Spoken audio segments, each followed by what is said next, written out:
દેવાનું છે.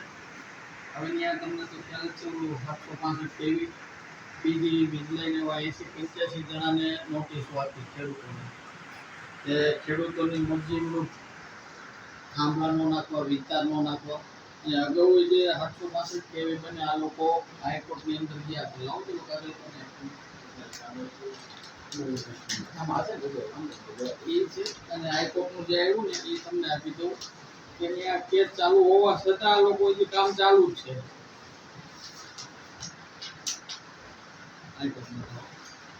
ખેડૂતોને વિશ્વાસમાં લીધા વગર એની મરજી વિરુદ્ધ સતત એક ધારું કામ ચાલુ રાખે. કોઈ ખેડૂત વિરોધ કરે તો ખોટા પોલીસ કેસ કરાવે અને ફસાવે. કાલે મેં ગામની અંદર નાની એવડી મીટિંગ કરી, આજે 8 ગાડી ચેકિંગ મોકલે આ લોકો ડરાવે.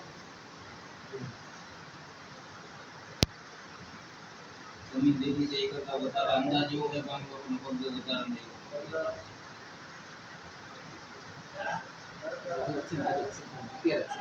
અત્યારે મોટું એનું કારણ છે આ વોરિંગ આ કંપની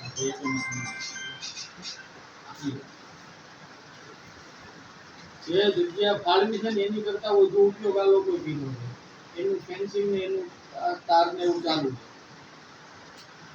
અને હાઈકોર્ટની અંદર ચાલુ હોવા છતાં આ લોકો કઈ રીતે કામ ચાલુ રાખીએ એટલે એની તો અમારી માંગ છે કે ઇમરજન્સી કામ બંધ કરવામાં આવે. જે બીજા ખેડૂતોને નોટિસ આપી છે, ખેડૂતની મરજી વગર એક પણ ખેડૂતના ખેતરની અંદર વીજ પોલ કે વીજ તાર હાંકવામાં આવે.